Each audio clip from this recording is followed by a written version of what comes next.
All right, we are live. Hi, Diane. It's so Hi. good to see you. Good morning. Good morning. Good to see you too, Jennifer. It is January 31st. It's the last Friday and the last day of the first month. How was your January? It's a little crazy. I mean, the world of marketing, everybody sort of wakes up January 1st and says, "Oh my God, I got to do stuff with marketing this year," and they all want it now. So it's always a crazy month for us. I know, right? It's like the people who make the promises to get in the gym, they're like ready to go and raring to go. Jim's And been crazy. no, right? But it always calms down by March. Like people Yeah. start to like, Everyone blows their resolution, and then you can get your peace, get your workout in. you can have some peace in the gym. No, but I want everybody to fulfill their resolutions. Mm-hmm. So I met Diane at a Vistage workshop I led for her and your CEO peers. You remember that? And we I talked do. It about was core wonderful. values, strategic messaging, communications planning. We are in the same zone with our work, more or less. And I know we can talk about the work we do with our clients all day long because I can talk about this stuff forever. But I want to focus on you today as CEO. I want to focus on you as a business owner with your staff, your partners, and your clients. So this is Diane Day. The relationship you're constantly managing, as we do as small business owners, and how you navigate that. So, Leaders Talk Communications is about highlighting CEOs and how they're managing communications in their organizations, externally, also as leaders, so that leaders can gain insights from one another and learn from one another. So, tell us first about your work, Diane, and what inspires you the most about what you do. Oh, well, I love what I do. So I run a marketing agency, and I started my career in corporate America. So this is kind of a complete switch, but did that for about 20 some odd years, traveled the globe, amazing experiences. I had the wonderful opportunity of consulting and marketing and operations, and even got to be in a couple of Fortune 500 boardrooms. So that was really cool. Awesome. But to be perfectly honest, it was also a grueling lifestyle because I was on a plane every single week. And then, as a woman, you come home and you got to still like prepare all the meals and do the groceries and do like everything that we have to do to try to keep everything in order. And I was honestly just burning out. Yeah. And I Oh just, my I gosh. needed a different direction. Yeah, I totally feel that. I used to be on planes every week. It's Yeah. grueling. I remember being on a plane once, and there were like two young women who were consultants, and they were sitting in front of me, and they were all excited, and they're like, "Oh, and we're going to this place and that place," and I was just sitting back there going, "Yeah, honey, you talk to me in about 10 years and tell me how that feels." I know. I know. My flights used to be Miami, London, Brazil. And they Oh, were long haul flights, and it yeah. was exhausting. My husband used to have to push me out the door. I'd be crying. Yeah, it's crazy. So I was about a little over 10 years ago, I decided, you know what, I want to take that experience. And I was really passionate about small business. Way back in college, I'd had the opportunity to lead this small business consulting program over the summer under the guidance of a professor. And I was like, that was kind of the most fun I ever had. Oh, And so I thought, now I've got this experience. I'm just, I'm going to launch something. I initially started doing some consulting. It kind of morphed into becoming an agency. And so now we work with small and mid-sized businesses across the country. Our typical industries are going to be regulated industries. So oh. legal, healthcare, cannabis, wine and spirits. And we also do a lot of work with home services companies. And yeah, so I mean, the challenge we have, of course, is we are a virtual team, and we are not doing RTO like a lot of the big companies are doing right now. Yeah. And so we need to communicate virtually with clients in different time zones, with our team who's in different time zones. They're across the country. And so we might have, clients in Miami, team members in California. We got to work that out. Not everybody's necessarily online at the same time. So, and all these business owners, it's not, I find that in SMBs, the pace is a lot faster than Yeah. in corporate. If you're consulting with corporate or you're doing marketing with corporate, you can get away with, yeah, I'll get that to you in 2 weeks. Small businesses, it's like, I want it this afternoon, right? So Yeah. it's a completely different dynamic. And so we've had to kind of figure that out and get really intentional about our communications and, develop systems that try to move these projects forward. And, it's become, I think, a strength, although there's days when I wonder, but I think, that this art of asynchronous communication or collaboration it can be challenging sometimes. And challenging for culture, can be challenging. yeah. How do you maintain that personal touch still? And some Yeah, of one of the things that we find works is that we'll periodically actually get together in real life with our clients whenever we can. And so you forge that relationship. And then when you're off doing your virtual thing afterwards, it's a little bit easier to manage that. I completely agree. I don't think there's any substitute yet for IRL, for doing things in real life. What inspired you to want to work with small to mid-sized businesses? Well, I feel one of the things I felt in corporate is that you're trying to turn big ships around. And, you and your team can be working like crazy, and you're going to affect this tiny little part of a company. And it's not as impactful as if you're working directly with, the CEO of a small business. They're listening to, you're first of all, you're at the level where you're working with strategy, which is really what gets me energized, right? And then you have an impact. You can see the impact. I mean, we have some clients that, we've worked with for, 5, 7, 10 years, and just being able to see how their business has matured over the years. Like, you'd never get that working with a big corporation. Yeah, you get to see the growth, you get to see the change. They value your expertise. Absolutely. Hopefully you're working with clients only that value your expertise anyway. So where do you feel you thrive in connecting with your employees, with your clients, with other folks who are important to the success of your work? And especially because you've got a remote staff, maybe speak a bit more to your employees. Like, where do you thrive in Absolutely. Well, I think it all starts with the client, right? And it all starts with how we're all very focused. Our culture is very focused on making sure that, we are impactful for our clients, and that, we are making a difference for them. And so for me, what really gets me energized is strategy. So if I work with a client where, when they first come to me and they're like, okay, I know I need to do something with marketing because, all these years I've just been getting referrals, but I want to get to the next level, but they really don't have a clue. So they're like successful professionals. Let's say it's an attorney. They know how to practice law. They're really good at what they do, right? And if you can get them a prospect, they're probably going to close that prospect. But they're just getting them kind of from referrals, and, they know they need to look more professional online. They don't know how to do it. So I love just being able to talk to, a CEO or a partner, and just really understand what makes them different, dive into who are you really targeting, because so many small business owners try to be all things to all people. And, unless you move down, that is not going to work. So, they might have tried different tactics. Like, we get people who are like, oh yeah, I tried to DIY my Facebook campaign and it didn't work.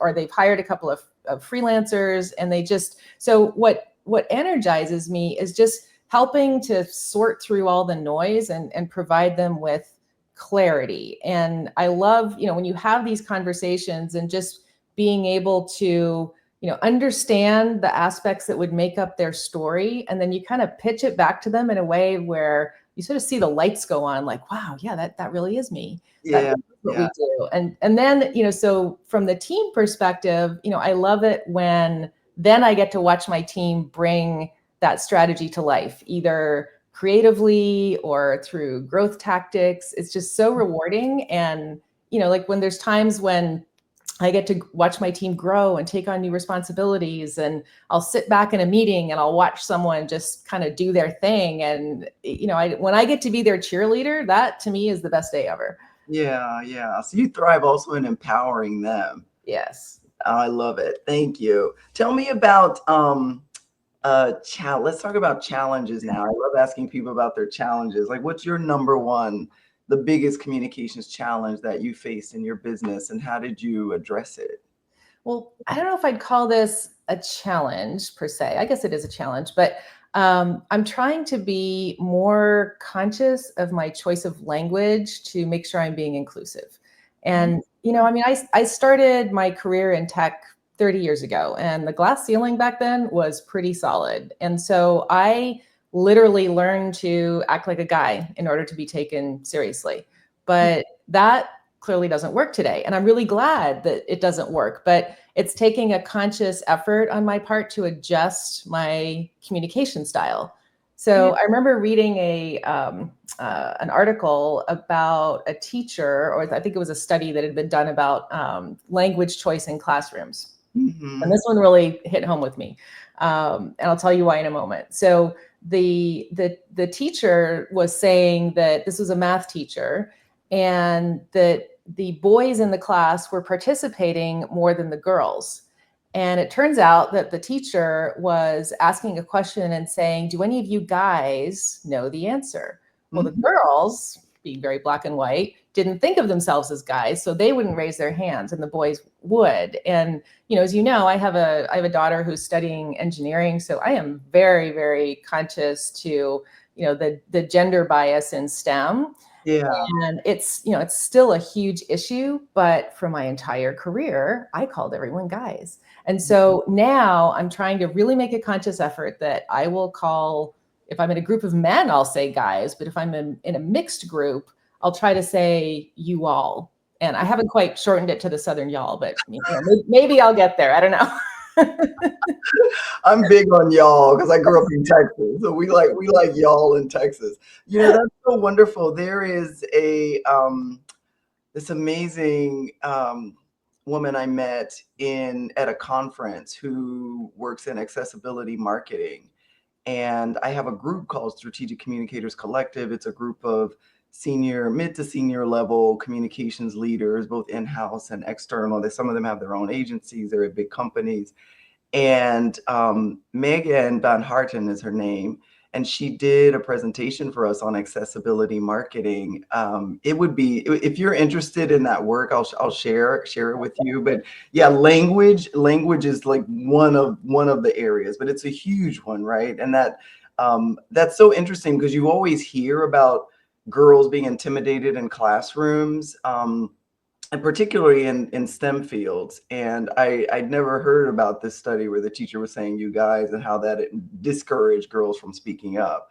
So so your challenge then is using more inclusive language challenging myself. I mean, we obviously have the challenges, as I mentioned earlier, about trying to manage virtual communications, because that's just an ongoing daily struggle, I think. But if I look at, one of my goals for this year is I want to make sure that it flows naturally, because now I have to consciously think about it, and then sometimes I'll catch myself. And honestly, I don't know if it's really making a difference to anyone else, but it makes a difference to me, I think, to know that I'm trying. Yeah, if it's any consolation, I'm still very much I have to check myself too with you guys. We said that, I don't know, we're children of the 80s and 90s, we said that. And so it is, it's important, I think, to adapt to the times. And for me, it's all about treating people with dignity as they want to be treated. So I applaud you for that. Tell me, we're still in this phase of challenges and stumbles. What's the most memorable communication stumble that you made as a leader, and how did you manage that? Well, it's a good question. I think the stumbles were more related to back when I was in corporate, and not having. On one second, because I'm doing something messy up. I'm sorry. You're good. This is being new on LinkedIn Live. I said I wasn't going to talk about the tech, but I just did. So anyway, I'm I've got to have the screen up on LinkedIn while we're talking, and I don't know if you heard the audio, but I was hearing double audio. There's a little bit of echo, yeah. Yeah, but you did such a great job ignoring it. Thank you. I wanted to see if we had any comments, but I'll address those in a bit. So go ahead. Finish telling me. I'm sorry. So I would say back in corporate, I had the opportunity to take on the leadership of one of the largest accounts that we had in the company, and there was I think a few hundred people on the team, and it was it was kind of a big step.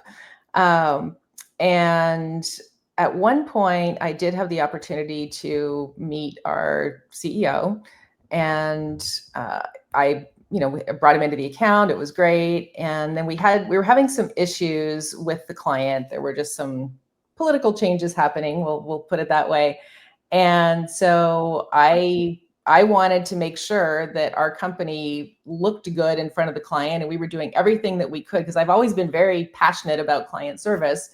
And so I just called up the CEO and said, "Hey, I need you. Can you come and meet this executive with me?" And I ruffled so many feathers with that, because apparently you're not supposed to just pick up the phone and call the CEO, that you're supposed to go through the hierarchy of all the other executives. And I mean, it was great. Like, he literally like got in his car, drove over. He was just the most amazing person, I think, and spent the time, helped us with the client. Everything went well. But there was a little bit of a backlash for that. But honestly, in retrospect, I don't think I regret it, because it got the job done. And I think that's why I probably am so much better working with SMBs, because I need to be able to just, do whatever it takes. If we got to go directly to the CEO, and so the whole the corporate politics thing was, I got a little bit of a lesson. Honestly, that doesn't sound like your stumble. That sounds like their stumble. Like that hierarchy. You know how it is, though, when there's certain know. expectations, and I mean, we both worked with corporate long enough, and it's just Yeah. there's trying to get things done just takes so much longer, because everything has to be done by committee. Right. And I'm not a getting things done by committee kind of gal, so I just like to just get it done, and that sometimes didn't work. There's a reason that those protocols are in place, because can you imagine? You can't have everybody in the company just calling the CEO. Exactly. So Exactly. All right. So tell me, and my last question for you is, if you could wave a magic wand, what would you want the world to understand most deeply about your work and what you do? Well, I will say that one thing that my team and I are incredibly passionate about right now is embracing AI. And it is set to disrupt most industries, but marketing seems to be one of the first. Yeah. Now, I was consulting with you. I mentioned we've been around for a while. So I was consulting globally in corporate America when the internet disrupted every business. And I am so sure that AI will be bigger. My team and I, we've been attending conferences, we've been joining mastermind groups, we consume a ton of content, and we test new AI applications weekly, as well as we're creating some of our own. So I think there's a lot of entrepreneurs who have played around with ChatGPT. Maybe they had mixed results and kind of moved on. So I want to encourage your listeners to not make that mistake. And I'm not just talking about the doom and gloom of AI replacing jobs. Not make the mistake of just thinking this is a passing fad, or that it's just kind of a fun thing to play around with and ask questions. Because it's what's going on with AI is so much further than what you just see in ChatGPT. So, and I'm not talking about just the doom and gloom of AI replacing jobs, which, by the way, it will, but about the opportunity that it creates. So imagine if you were just getting into Facebook when it first launched, or just getting into Instagram or YouTube. Imagine the audience that you'd build, and the opportunity that would have for your company. So I feel like AI presents similar opportunities, and that if you go all in and embrace it, that it will give you a competitive advantage until everyone else catches up. So what I'd like people to know is my team's all in. So you can either figure out marketing AI on your own, or partner with either us or another agency who is on top of the opportunities that AI presents, so that you don't get left behind. And honestly, even if you don't care about technology at all, and you're just trying to look good online and get found, we've got you for that as well. Yeah, yeah. No, that's great. AI came up in my last conversation too. I have a feeling it's going to come up a lot this year as I talk to leaders, because it is, I always think about this word in Spanish when I think about, imprescindible, like it's imperative that organizations learn about AI and figure out what makes sense for their business. I'm most fascinated by the efficiencies that you can achieve in your business. Massively. And I'm starting to really consider the environmental implications of using AI. We all heard about DeepSeek this week, and that's really fascinating. But I'm thinking about all of those things. I mentioned last time as well this organization, Mission Impact Academy AI, that Mia AI that works with. They have a mission to uh, upskill a million women or more globally in AI to break down the barriers and the concern and the fear. And so they train, and I just love the work that they do. That's so cool. But I love that your organization, that your business is focused on helping clients navigate that and figure out how they can make the most of it. I am so excited that you took some time to talk to me today. I always say the conversations go by so quickly. It's already 9:20, and I told you 15 minutes, so here we are. But thank you so much for your time today, and I appreciate talking to you, and I will talk to you later. It's been a pleasure, Jennifer. Thanks so much.